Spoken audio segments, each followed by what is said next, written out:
Pues yo estoy entusiasmado con nuestra tradición. La verdad que a medida que profundizo más en ella, más me doy cuenta de lo rica que es. Cada una de las encíclicas que ha publicado el Papa, yo he intentado ver cuáles son las raíces franciscanas, cómo podemos iluminar eso. Y bueno, pues he publicado prácticamente un libro sobre cada una de ellas. Caritas in Veritate, una sobre economía, Fratelli Tutti, sobre la fraternidad universal. Es decir, sobre cada documento importante que sacaba el Papa en los últimos años, iba estudiando cómo los franciscanos podemos iluminar eso y cómo en realidad nosotros hemos contribuido a lo que el Papa dice. Y me entusiasma. O sea, es algo... Ahora mismo estoy con la inteligencia artificial. Ya he publicado cómo los franciscanos pueden iluminar para que la inteligencia artificial no sea dañina, para que se oriente adecuadamente. Porque no podemos prescindir de nuestro mundo. Este es nuestro mundo. Y además somos franciscanos y cristianos. Sabemos que el Señor de la historia es Jesús. No podemos estar asustados. Tenemos que contribuir para que cualquier tecnología que surja la usemos de manera adecuada. Porque somos llenos de esperanza. Y la esperanza, como apoya en Dios, no importa que las cosas vayan muy bien o no, nosotros siempre confiamos en el Señor. Por eso que me entusiasma esto y me alegra muchísimo el poder compartir con ustedes. Pues el 15 tuve la segunda conferencia también en un curso que organiza la Archidiócesis de México sobre vida consagrada y mundo digital. Acabo de publicar, no sé si conocen, un pequeño libro monográfico en la revista Vida Religiosa. Seguro que ha llegado a algunas de sus comunidades. Pues me han pedido que hablara sobre eso. También era un grupo muy numeroso, en torno a 400, 500 personas, pero online, era online. Pues eso es lo que estoy. Cómo lo digital y cualquier aspecto actual puede ser iluminado por nuestra tradición. Esa es mi preocupación. Damos, mi hermano, en nombre de todos mis hermanos y hermanas que asistimos a esta Asamblea Coframex 2025, te damos la más cordial bienvenida. Yo te voy a dar el abrazo de todos y el aplauso de todos ustedes. Bienvenido a su casa, mi hermano. Que esté muy bien y estamos para servirle. Muy bien, muchas gracias. Bien, pues hablando de que Francisco es actual, el Cántico de las Criaturas pues es algo notable. Estamos celebrando el centenario. Voy entonces a hablarles sobre el Cántico de las Criaturas y economía social sostenible, global sostenible. Es decir, aquí intento poner en relación la economía, el sistema económico actual con el Cántico.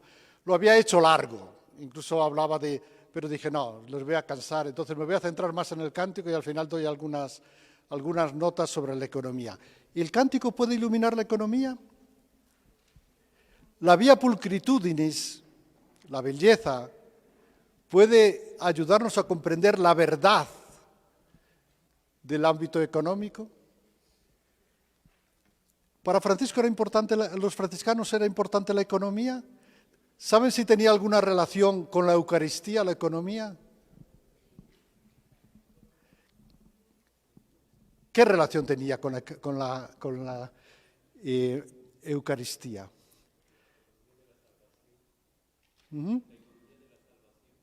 Economía de la salvación. Es decir, para los franciscanos, ellos querían reforzar la comunidad, la comunitas.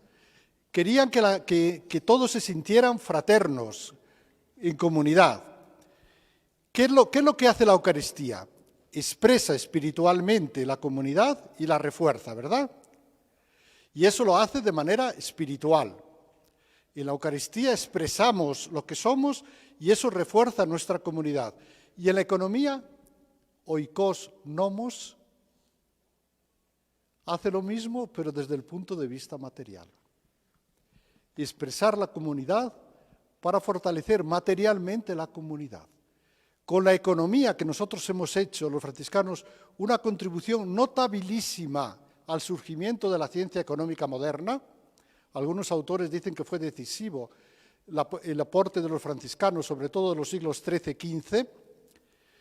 Los franciscanos intentaban que esa economía, oikos nomos, es decir, regular la casa, ayudara a construir la comunidad, que no fuera un buscar el beneficio solamente, que no fuera que cada uno pensara el propio dinero y se despreocupara de los otros, sino que los bienes materiales nos ayudaran a que todos se sintieran parte activa de la comunidad. Así que podíamos relacionar las dos cosas. Tanto la economía como la Eucaristía intentan reforzar la comunidad. Una lo hace de manera espiritual, sobre todo, y otra de manera temporal. ¿Y cuál es el problema con la economía entonces? ¿Con la economía actual? Que la economía actual se basa en el usa y tira. Es decir, los bienes de la tierra son para usar y tirar. Nos hemos convertido en pequeños Dráculas, siempre consumiendo y nunca satisfechos. El Cántico de las Criaturas nos muestra otro camino. Apreciar todo, hasta lo más pequeño. Considerar todo un don de Dios, ver hermano y hermana en cualquier criatura. Eso contradice el sistema económico actual, que usa y tira. Es una lógica solamente para el beneficio. Por eso la vía de la belleza, saben que la belleza va siempre unida a la verdad y a la bondad, ¿verdad? Estos tres, la bondad, la verdad y la belleza. La vía de la belleza, que está representada por el Cántico de las Criaturas, nos ayuda a comprender la verdad de una manera distinta. Ustedes seguramente cuando quieren hacer unos ejercicios espirituales buscan un sitio bello, ¿verdad? En que nos sintamos bien, a gusto. La belleza nos ayuda a comprender la verdad y también a reforzar la bondad. Pero vamos a ver entonces este tema, el Cántico de las Criaturas y la economía. Me voy a centrar poco en la economía porque depende del tiempo que tengamos, pero para nosotros lo importante es el cántico. Mañana hablaremos más bien del cántico como la mística y la contemplación. Vamos a ver este tema. La vía de la belleza. Y yo les invito, ya que vamos a hablar del cántico, primero empezar a rezar con el cántico. Les he puesto a un lado el texto de Francisco de Asís, que está en italiano antiguo, en umbro. El que quiera leerlo en italiano antiguo va bien. Los que no, pues lo leemos en español. Vamos a orar, porque esto es una oración con el cántico. Empezamos así. Altísimo, omnipotente, buen Señor, tuyas son las alabanzas, la gloria y el honor y toda bendición. A ti solo, Altísimo, te convienen, y ningún hombre es digno de hacer de ti mención. Loado seas, mi Señor, con todas tus criaturas, especialmente el Señor hermano Sol, el cual es día y nos alumbras por él, y él es bello y radiante, con gran esplendor. De ti, Altísimo, lleva significación. Loado seas, mi Señor, por la hermana luna y las estrellas. En el cielo las has formado claras y preciosas y bellas. Loado seas, mi Señor, por el hermano viento, y por el aire y nublado y sereno, y todo tiempo, por el cual a tus criaturas das sustentamiento. Loado seas, mi Señor, por la hermana agua, la cual es muy útil y humilde y preciosa y casta. Loado seas, mi Señor, por el hermano fuego, por el cual nos iluminas la noche, y él es bello y jocundo y robusto y fuerte. Loado seas, mi Señor, por nuestra hermana la Madre Tierra, la cual nos sustenta y gobierna, y produce diversos frutos con flores coloridas y hierba. Loado seas, mi Señor, por aquellos que perdonan por tu amor, y sostienen enfermedad y tribulación. Bienaventurados aquellos que la sostendrán en paz, porque de ti, Altísimo, serán coronados. Loado seas, mi Señor, por nuestra hermana la muerte corporal, de la cual ningún hombre viviente puede escapar. Ay de aquellos que morirán en pecados mortales. Bienaventurados aquellos que encontrará en tu santísima voluntad, porque la muerte secunda no les hará mal. Load y bendecid a mi Señor, y dadle gracias, y servidle con gran humildad. Amén. Pues esta es la oración. Esta es nuestra oración, uno de los textos más traducidos en el mundo cristiano, más traducidos después de la Biblia. Es también considerado el primer texto de la lengua italiana. Francisco sabe que en aquel tiempo se escribía en latín, y la mayor parte de los escritos de Francisco están en latín, pero este quiso escribirlo en dialecto umbro. Es una manera también de estar junto con el hermano fuego, hermana tierra, con la realidad concreta del momento. Pues esta es una preciosidad. Claro, se nos puede escapar. Para eso estamos hoy, para reflexionar. ¿Por qué es tan importante? ¿Qué es la novedad de esto? Qué bonito Francisco, era un poeta, ¿verdad? Pero ¿saben que cuando compuso esto estaba prácticamente ciego? Sufriendo terriblemente porque los frailes iban por el camino que él no quería. Había recibido los estigmas poco antes, estaba sufriendo, y además la noche en que lo compuso, los ratones no le dejaron dormir toda la noche. Ustedes dicen, pues vaya casualidad, nunca les han comido el pelo los ratones a ustedes, ¿verdad? A mí sí, una vez sí. Había un ratón que venía toda la noche, me estuvo hasta que encontré el agujero y se lo tapé. Bueno, los ratones en aquel tiempo estaban relacionados con el diablo. Francisco tuvo una experiencia muy difícil, pero al mismo tiempo tuvo una revelación de que Dios le garantizaba la salvación. Así que en ese momento en que ya no ve, en ese momento en que está dolorido por todas partes, como decía Benedicto XVI, cuando los ojos no ven, el corazón ve. Lo repetía Benedicto XVI. En ese momento de oscuridad, de decepción, en ese momento eleva la mirada y se siente hermano de todas las criaturas. Hemos visto, por tanto, el cántico que tiene esta estructura. Primero, los versículos 1-4, alabanza y exaltación de Dios. Él es el protagonista. Pero no es Francisco el que alaba, es toda la creación. En realidad es Cristo. Es Cristo el que alaba a Dios. Altísimo y omnipotente, inalcanzable y todopoderoso, pero cercano en su bondad. Por una parte omnipotente, por otra parte cercano, bueno, próximo. Lo respeta, pero también lo abraza. Francisco había empezado cuando se convirtió abrazándolo en el leproso. Curioso, ¿verdad?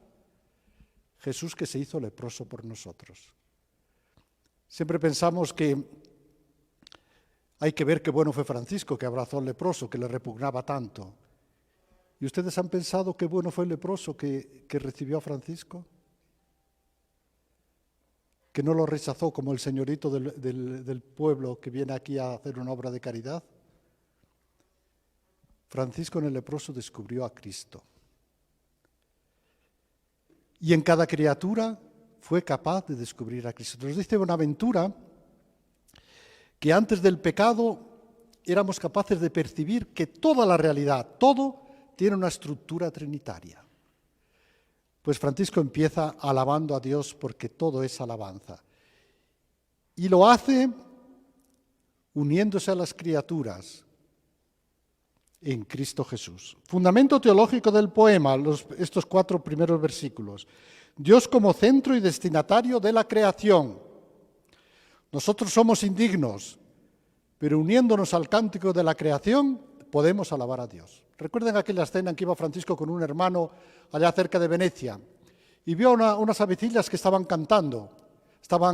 Y dice, hermano, pongámonos allí en medio y alabemos a Dios. Estos son el versículo 1-4. Después empieza con las criaturas de lo alto.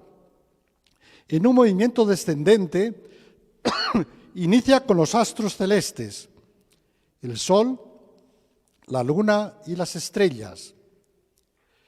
Una vez que ha alabado a Dios con estas criaturas, pasa a las criaturas de la tierra.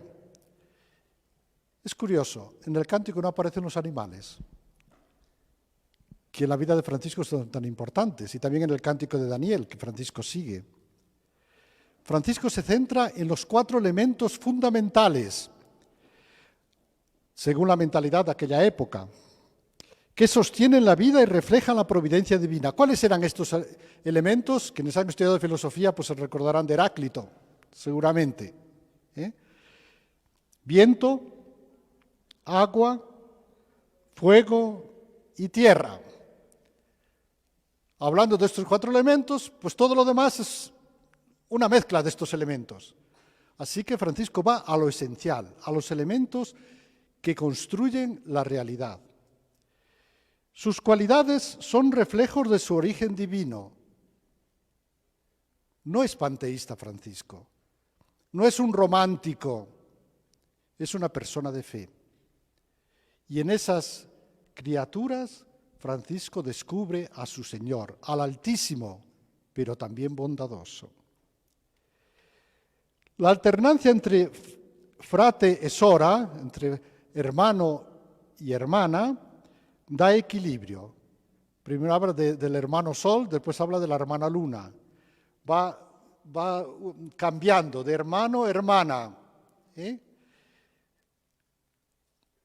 Papa Francisco le gustaba mucho esto, esta dialéctica del contraste, que el Papa Francisco seguía en esto a Romano Guardini. Es decir, la realidad está hecha también en esta dialéctica del contraste. Hombre, mujer, somos distintos, pero gracias a que también sexualmente somos distintos, manifestamos más claramente que somos imagen de un Dios que no es monolítico, un Dios que es Trinidad, Padre, Hijo y Espíritu.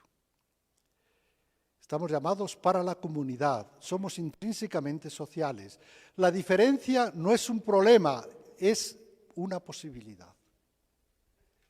Siendo distintos, somos hermanos. Pasamos después, Francisco, después de que ha recorrido esto, los cuerpos celestes y después los elementos terrestres, los 4 elementos que fundan la realidad, pasa ya a la dimensión humana, perdón y la paz, y la muerte como temas centrales. Se había reconciliado con todo, incluso con la muerte. Y ya al final, en los últimos versículos, recapitulación y exhortación final. Un cierre solemne que unifica la totalidad del cántico en una sola proclamación de alabanza. La creación y el hombre están llamados no solo a reflejar la gloria de Dios, sino a devolverla a su origen. Pues este es el esquema que he preparado para explicarles. Primero, el cántico como contrapunto a la lógica materialista, a la mentalidad. Tenemos que cambiar nuestra mentalidad. Si cambia nuestra mentalidad, cambia nuestro mundo. Tenemos la mentalidad de que cuanto más tengamos, más felices seremos. Y por eso acumulamos y acumulamos y acumulamos. Y no. Decía la Madre Teresa, hay 2 tipos de pobre. Los que no tienen dinero y aquellos que solo tienen dinero. A los que le faltan los bienes relacionales. Pues le voy a hablar primero como un contrapunto, después ya la segunda parte, pero esta la he reducido mucho para no alargarlo, les doy algunas notas sobre el actual sistema económico y terminamos con la conclusión. El cántico de las criaturas contrasta fuertemente con la lógica materialista del sistema económico imperante, que da prioridad al crecimiento material ilimitado y reduce la naturaleza a un mero recurso para obtener beneficios. Esto que dicen, bueno, pues hoy día, ¿cuándo va bien un país? Cuando crece mucho el Producto Interior Bruto. Y si no crece esto, el país va mal. No importa si aumentan los pobres, lo que importa es el Producto Nacional Bruto. ¿Y creen ustedes que esto fue siempre así? Pues no. Esto es desde hace 200 años, no antes. Sobre todo desde la Segunda Guerra Mundial, pero empezó hace 200 años. Todo se subordina al crecimiento material, pero se dejan de lado otras dos grandes dimensiones. No hay crecimiento, dice la doctrina social de la Iglesia, si solamente crece lo material. Lo material solamente mide aquello que realmente no nos afecta. La segunda dimensión, ya lo decía Aristóteles, la expresiva, que no se mide con el Producto Interior Bruto, sino que se mide con el índice de la felicidad. ¿En qué lugar está México en el índice de la felicidad? ¿Se sienten felices ustedes? Yo creo que sí. Pero miren en Internet a ver en qué puesto aparece México. ¿De qué nos sirven los bienes si no nos hacen sentir bien? Y la tercera dimensión es la dimensión social. Si crecen las desigualdades, no hay crecimiento. No hay verdadero crecimiento. A principios del siglo XIX, la diferencia entre ricos y pobres, los países ricos y pobres, era de 1 a 3. Ahora es de más de 1 a 70. Con un lenguaje poético, el cántico invita a pasar de la explotación a la contemplación. Ha sido compuesto para ser acompañado con música. Fíjense, Francisco le compuso la música. En el manuscrito que está en Asís, el más antiguo sobre el cántico, hay un espacio reservado para poner los pentagramas, pero el que lo transcribía se ve que se cansó, no sé por qué, lo dejó en blanco. Perdimos la música del cántico, pero era un cántico. Incluso para cantarlo, Francisco lo cantaba y quería que sus frailes lo cantaran. Tenía música, compuso la música para esto.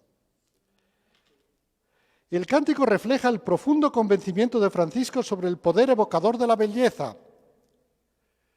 A veces, fíjense que el Papa Francisco, por ejemplo, en Querida Amazonia, después del Sínodo de la Amazonia, si han leído esa exhortación apostólica, habla de 5 grandes sueños.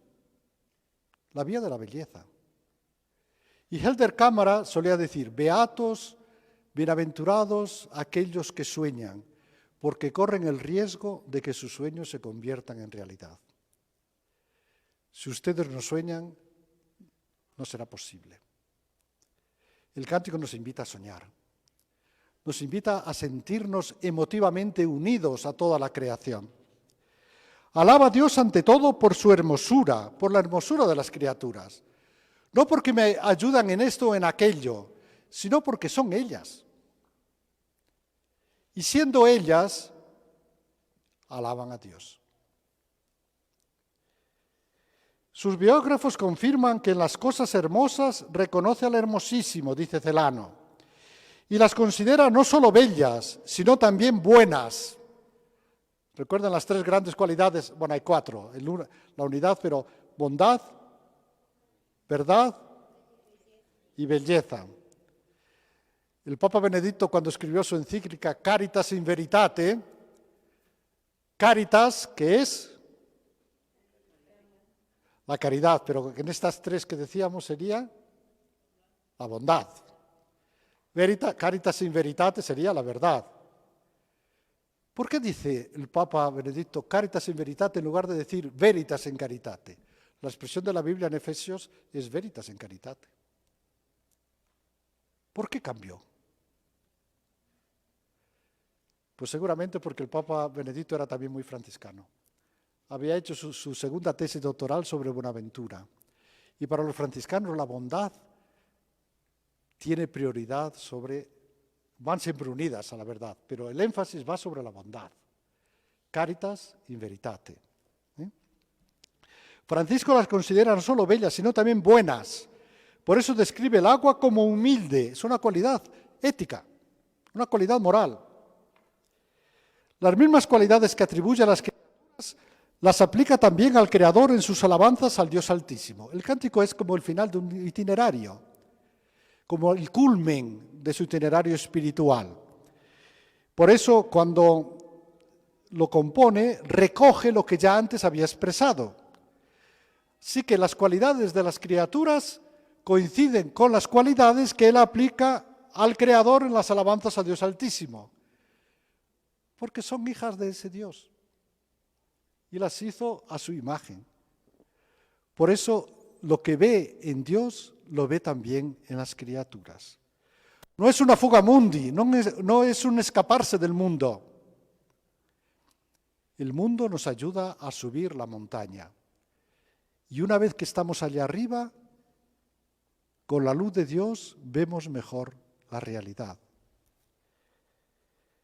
La belleza poética del cántico revela que Francisco de Asís tiene alma de artista. Él era italiano.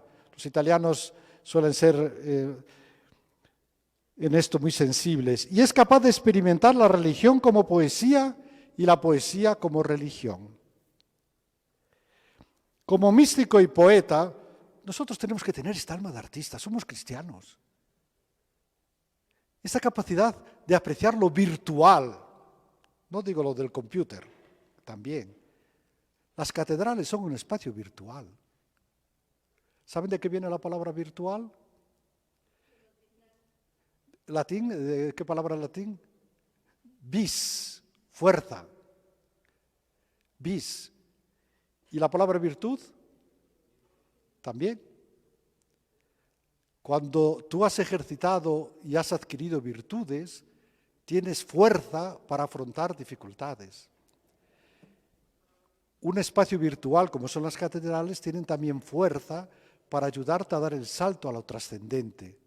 La belleza tiene esta capacidad virtual, tiene esta capacidad de empujarte a saltar de lo real a lo trascendente. Es simbólica. Él era un poeta, un místico. El místico, dice el Papa Francisco Laudato Si, percibe que todas las cosas son Dios. Es decir, en todas las cosas aprecia a Dios. Que todo está conectado. Eso sin la espiritualidad no es posible de percibir. El místico es el que es capaz de esto. Reconociéndola no como un mero recurso, sino como una familia. Muchos estudiosos consideran que el cántico es la obra más distintiva y personal de Francisco, pues refleja bien su personalidad y su aprecio por la rica diversidad de todo lo que existe. Apreciaba todo, incluso lo que era inútil. Si tienen alguna parte de ustedes que no les gusta, traten de verla desde Dios. No se asusten ante su cuerpo, ven el espejo, oh, por favor, Dios les ha querido así. Quiéranse, danse un abrazo. Si ustedes no se quieren, no pueden querer a los demás. Apreciaba incluso las hierbas silvestres, quería que en el jardín dejasen también un espacio para ellas. De hecho, el modo en que Francisco mira aquí al mundo creado es la clave de su interioridad. Él era un místico. El místico percibe a Dios en todo. Percibe que todo está conectado. Dice Bonaventura que antes del pecado teníamos la capacidad de percibir la estructura trinitaria de toda la realidad. Después el pecado nos nubló la vista y hemos necesitado de otro libro, el de la Biblia. Pero en el libro de la naturaleza percibíamos ya la presencia del Dios trinitario, la estructura trinitaria de toda la realidad. El cántico transmite fielmente el núcleo de su mensaje evangelizador. Invita a la alabanza al Dios Altísimo, load y bendecid. A la conversión hay de aquellos que mueran en pecado mortal. Al perdón y a la paz, aquellos que perdonan y soporten en paz. Fíjense que la palabra perdón, si la separamos, dice perdón. es un don, es un regalo. Perdonar es aceptar gratuitamente al otro, acogerlo desde la lógica de la gratuidad. Dios nos perdona, no porque lo merezcamos. Francisco quería que el cántico fuese también una catequesis evangelizadora, expresada en forma poética para la edificación del prójimo. De hecho, por eso es importante, yo creo que en nuestras comunidades valoremos también lo estético. Ustedes, las mujeres, tienen más capacidad para eso que nosotros, ¿no? Pero poner una flor en la mesa, la belleza ayuda a crear un espacio que nos haga salir de la rutina. Y él quería que después de la predicación cantaran las alabanzas del Señor como verdaderos juglares del Señor. Así que terminaban la predicación cantando este cántico. Y él, poco antes de morir, con todos los dolores que tenía, entonó el cántico. No era capaz mucho de entonar Francisco ya en aquellas circunstancias, lo siguieron sus hermanos, ¿verdad? Pero no solamente entonó el cántico, tuvo también otro gesto que demuestra su aprecio de lo material, de lo sencillo. ¿Qué gesto tuvo Francisco al final que diríamos un santo muy, muy místico no hubiera hecho? ¿Qué le? Sí, desnudo sobre la desnuda tierra, muy bien. El gesto que había hecho al principio de desnudarse lo hizo al final. Y además, quería comer, ¿qué? ¡Dulces! Por favor, Francisco, pero ahora tienes que comportarte, si te estás muriendo, ¿no? Deja los dulces para otro momento.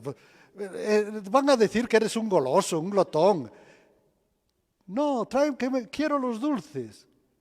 Es apreciar lo concreto. Él no era un glotón, hizo mucha penitencia, pero aprecia incluso eso sencillo, como es unos dulces de Frate Jacopa. Y allí apareció Frate Jacopa con los dulces. A veces, Jacoba, sí. A veces nosotros somos demasiado espiritualistas y nos olvidamos de apreciar lo concreto, lo sencillo. Un vaso de agua dado por amor tiene valor de eternidad. Un dulce también nos eleva. Dense algún pequeño gusto de vez en cuando, por favor. La mortificación no es para castigarnos. No es para castigarnos. No sean dualistas. Nos mortificamos para ser libres, libres para amar. Es para coordinar, no para subordinar. Algunos llegaron incluso a castrarse, empezando por Orígenes. Aprecien lo que son, pero no dejen que nada vaya fuera de norma.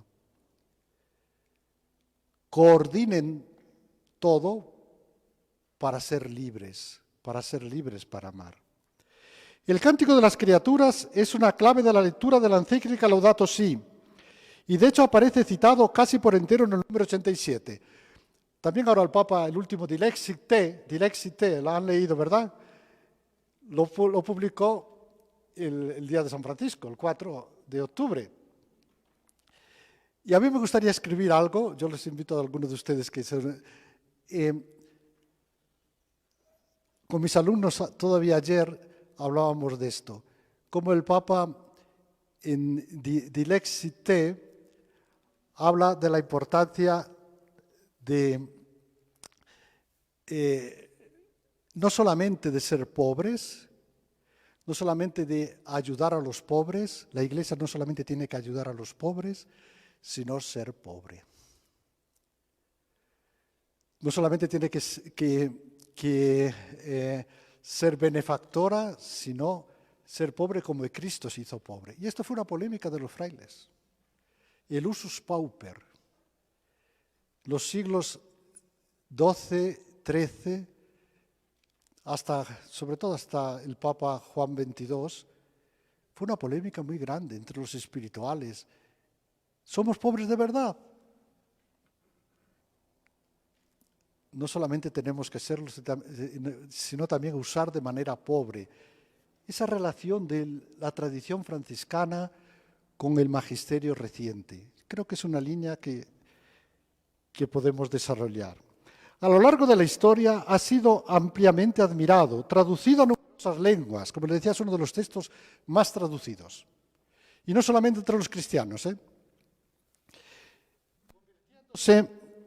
De vez en cuando salta alguna palabra en italiano, convirtiéndose en uno de los textos más significativos de la literatura cristiana. Aunque existen otros documentos anteriores en lengua vernácula italiana, hay algunos pequeños textos antes que el cántico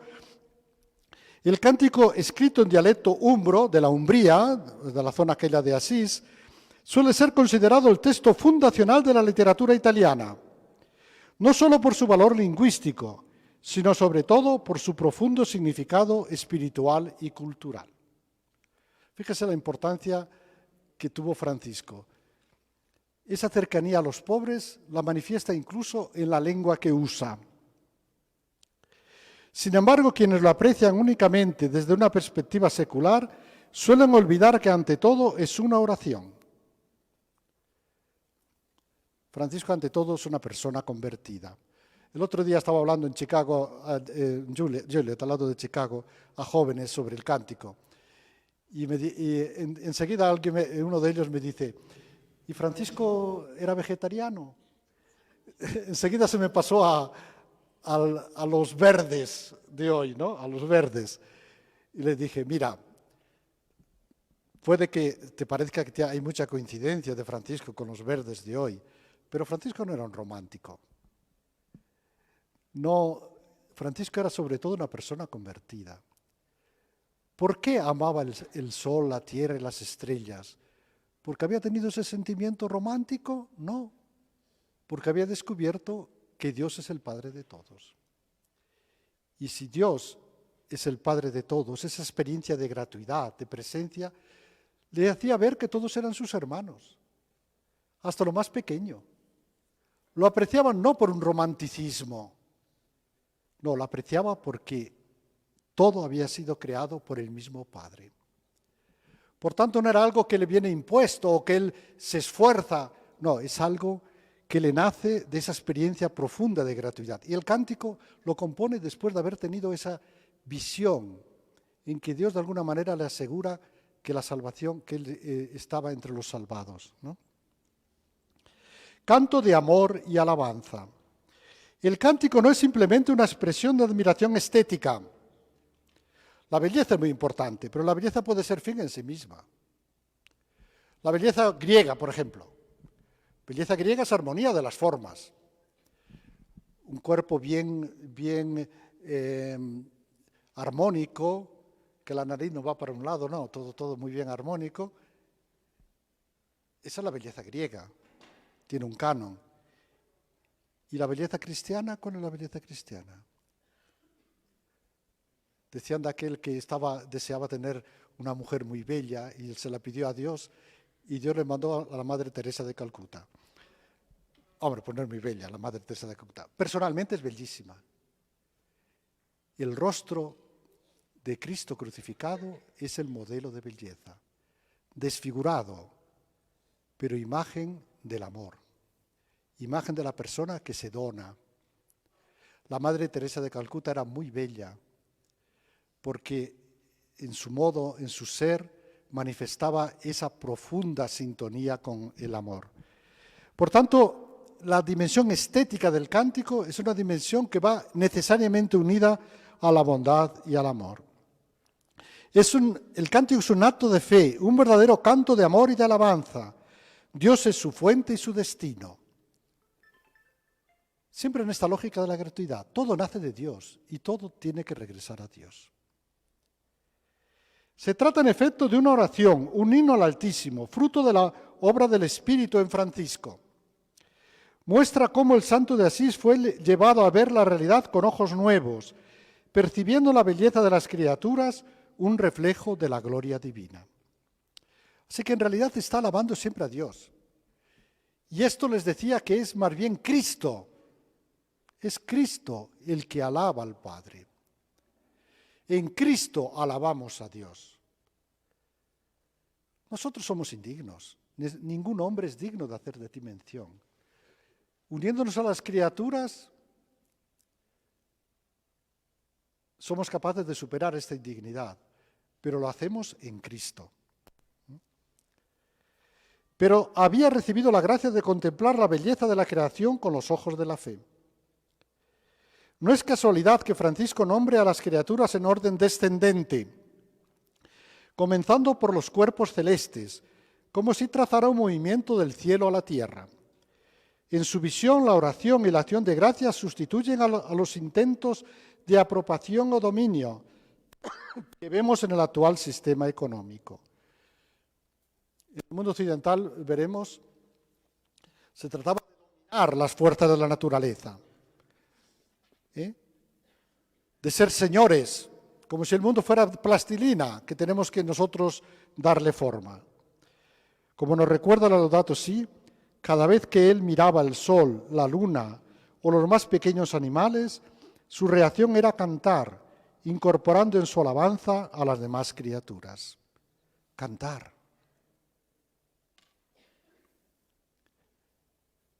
La vía simbólica, la vía de la belleza.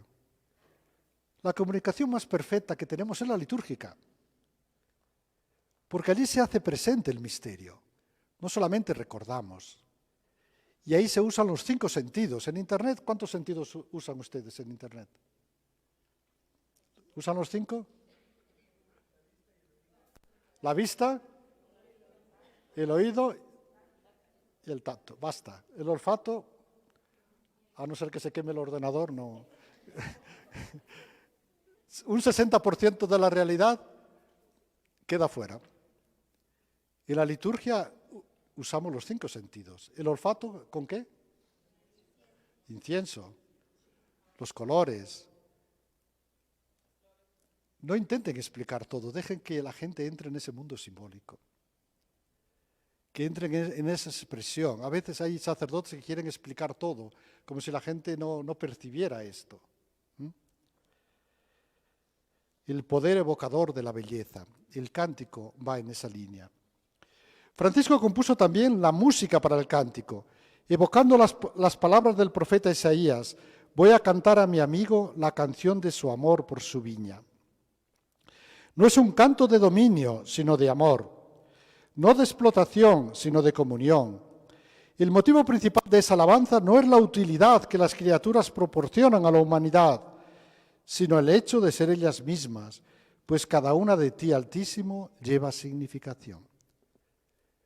Son bellas, hermosas, coloridas hierbas. A diferencia de la lógica económica dominante, Francisco reconoce el valor intrínseco de todos los seres creados. No los ve como meros recursos a nuestra disposición, sino como compañeros y miembros de una misma familia cósmica. Normalmente hay como 3 grandes líneas a la hora de ser ecologista, o más que ecologista a la hora de afrontar la relación con la tierra. Está la del dominador. Tenemos que dominar la tierra. Así que yo soy el Señor y todo está a mi disposición. Incluso mi cuerpo. Hago con mi cuerpo lo que me dé la gana. El cuerpo es como una cárcel, que dirían los griegos. Por tanto, tengo que modelarlo. Le cambio todo, si es posible. Eso no, hoy día se sabe que no es. Pero está también la segunda, que sería la del mayordomo. Esto lo explicaremos también después. Dios nos ha encargado de la tierra. Y si no la cuidamos bien, si no cuidamos de la naturaleza, al final nos castigará. Esta yo creo que es la más extendida entre los cristianos todavía. ¿Cuál es el problema de esta? Que es como cuando vamos a un hotel y nos dan una habitación. La cuidamos porque si no al salir a lo mejor tenemos que pagar los desperfectos. Pero no es nuestra habitación. No la hacemos por cariño. Normalmente lo hacemos simplemente para no tener problemas. La tercera posición es la de Francisco. ¿Por qué ama la creación? Porque en Dios la experimenta como hermana. porque se reconoce una misma familia. No hace falta que le digan que tiene que cuidar la creación, no hace falta que le amenacen con un castigo. Son mis hermanos. Y por tanto los cuido, porque cuidando a ellos me cuido a mí mismo también. No son elementos pasivos en el trasfondo de la actividad humana, sino participantes activos en la gran sinfonía de la creación, uniéndose a la humanidad en un armonioso canto de alabanza a Dios. Una verdadera sinfonía, uniforme. Aunque no cantemos bien, no se preocupen. Ahí todo queda bonito. Según Tomás de Celano, Francisco compuso el cántico en la primavera de 1225. Falleció poco más de un año después, ¿verdad? En 1226. Pocos meses antes de su muerte, en un momento de profunda aflicción, tanto física como espiritual. Queda lejana la armonía típica de los tiempos mesiánicos que Dios le había concedido experimentar en sus encuentros con el lobo de Gubbio, con los peces y con los animales, que escuchaban dócilmente sus predicaciones. Esta experiencia la tienen casi todos los santos, yo diría todos. Al final de su vida tienen la noche oscura. Parece que Dios les ha abandonado. La Madre Teresa lo tuvo muchos años. Francisco pasó 2 años, el libro La sabiduría de un pobre de Leclerc nos habla un poco de esta experiencia. Y en ese momento en que parece que Dios te abandona es cuando refuerzas tu fe. Francisco Bonaventura dice que eso es como una fruición amorosa, no se trata de ver más claro, no somos budistas nosotros. Para el budista, el iluminado, que eso significa budista, a medida que sube la montaña, a medida que se va purificando, ve más claro todo. Eso es una élite. Y nosotros, a medida que subimos a la montaña, acercándonos hacia Dios, vemos más claro, más oscuro, más niebla. Pero en esa oscuridad sabemos que Dios está. Nuestra fe se purifica. Creemos en Dios no por lo que vemos, sino porque lo sentimos, una fruición amorosa. En los años anteriores había sufrido mucho por las tensiones dentro de la orden. En ese libro, La sabiduría de un pobre, Leclerc lo explica. Él estaba convencido de que Dios le había revelado cómo tenía que vivir. Lo pasó toda la vida, le costó mucho. Antes de la conversión estuvo varios años. Y después dijo, esto es mi camino. Cuando allí en la iglesia abrió el libro, ya tenía compañeros. Le costó mucho. Y después, cuando regresa de Egipto, los frailes le piden que cambie, que adopte otra regla. Estos se me han desviado. Pero estos frailes no son mis frailes. Renunció a ser ministro general, se retiró a la Alberna, sufrió mucho. Dice Leclerc en ese libro que en esos años de oscuridad, Francisco, decepcionado de sus frailes, llegó un momento que se dio cuenta de que no era pobre. Se había despojado de los vestidos delante de su padre, había intentado ser pobre, cuando había uno más pobre que él, le daba lo que llevaba o lo compartía. Y al final de su vida dijo, pero yo no soy pobre. ¿De qué se había apropiado Francisco?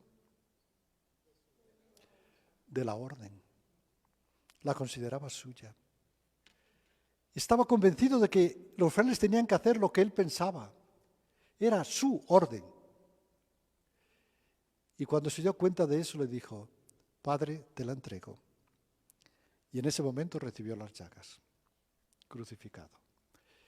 Y digo, ¿y esta experiencia rara en la vida no es una experiencia de todos ustedes, sobre todo los que son padres o madres, o de los que son formadores? ¿No han sentido que sus hijos van por el camino que ustedes no quieren? Dice, se están equivocando. ¿Cuánto nos cuesta devolverle a Dios lo que Dios nos ha dado? Tenemos que acompañar al otro, no desentendernos, pero no apropiarnos. Esa desapropiación para decir, Señor, ayúdame a comprender cómo debo acompañar, pero al fin y al cabo son tuyos, no son míos. Ahora se encuentra ciego, enfermo y afligido.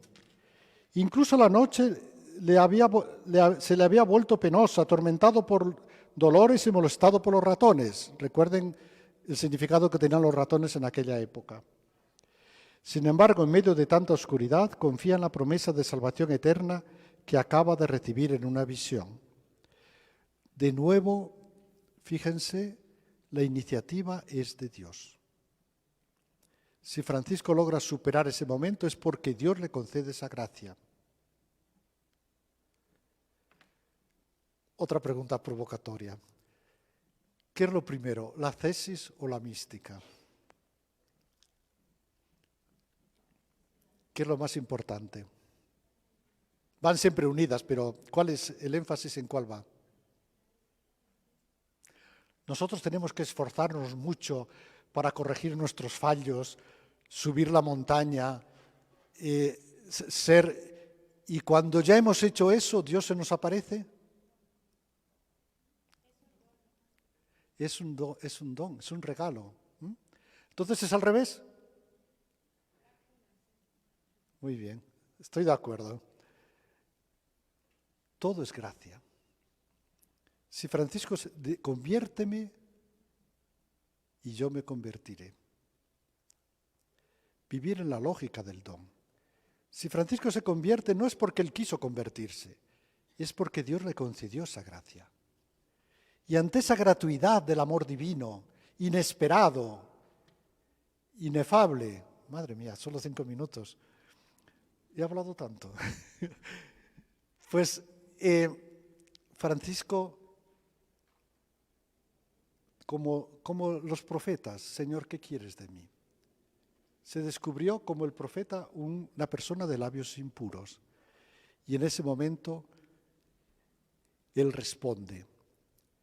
Claro, ustedes seguramente ahora dicen, ahora ha cambiado mucho la cosa, ¿no? Ahora los jóvenes llegan y quieren que ha cambiado. Yo tengo un compañero ya regresó, un fraile en el Antoniano, estuvo allí más de 50 años, ¿no? Y él cuando entró de fraile lo pasó muy mal. Bueno, él era de los vascos, pero no lo aceptaba muy bien. Dice que le decían que no tenía virtudes positivas. No sé cuáles son las negativas, la verdad, pero bueno. Y le retrasaron el noviciado y le insistieron. Entonces le dijeron que tenía que vivir una vida de penitencia, que entraba para hacer una vida de penitencia, de sacrificio. Y él exclamó un día, allí estábamos en el refectorio, y dice, y ahora los jóvenes entran para ser felices. ¿Cómo ha cambiado todo? A mí me insistieron que entraba para hacer una vida de penitencia y ahora estos entran para ser felices. Pues vaya, sí que la hemos fastidiado. ¿Y eso es malo? Muchos autores dicen que efectivamente ha cambiado la moralidad. Cuando éramos más jóvenes, en los años, yo soy viejo, pero tampoco quiero ponerme tanto, pero en los años 50 por ahí, dicen que ya se notaba este cambio. De la moralidad del self-denial, de la autonegación, se estaba pasando a la moralidad del self-fulfillment, autorrealización. Es decir, en aquellos años yo recuerdo, decía, aunque usted pueda, España no puede. Apague la luz, sacrifíquese. Se insistían las virtudes fuertes. Tú entras para responsable, tienes que ser responsable, tienes que. Era la moralidad de la autonegación. Tienes que negarte a ti mismo. Y ahora es más bien la moralidad de la autorrealización. Yo quiero ser feliz. Yo quiero ser plenamente yo mismo. ¿Qué son? ¿Está mal esto? ¿En la Biblia qué predomina? ¿La autonegación o la autorrealización? ¿Qué predomina? ¿El indicativo o el imperativo? San Pablo, por ejemplo. vindicativo. Fíjate en el amor de Dios. Si descubres ese amor, si tienes esa experiencia, si pides esa gracia, después llegarás al imperativo. Responderás con todo el corazón. Pero se empieza siempre por una experiencia de gratuidad. Por tanto, no se asusten ante los jóvenes que les llegan. Pero por favor no les empiecen luego enseguida con, eres un flojo, tienes que... No.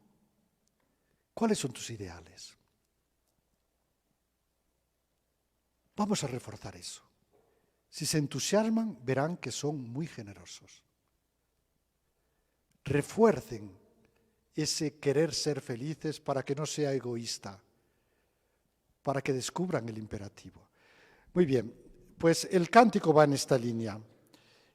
Expresa así la consolación que acaba de recibir, busca la edificación del prójimo y sobre todo glorifica al Creador. La vía de la belleza nos lleva a esto, a entusiasmarnos. Y cuando nos entusiasmamos, damos todo lo que podemos. Sin embargo, si nos movemos solo por obligación, pues buscamos siempre una disculpa. Y al final hacemos lo mínimo.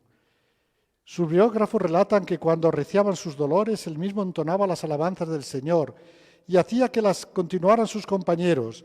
No le vuelve el optimismo de sus alegres años juveniles, sino la experiencia madura y serena de quien sabe en quién ha puesto su confianza. Cuando los ojos no ven, el corazón ve. Muy bien, pues vamos a parar aquí.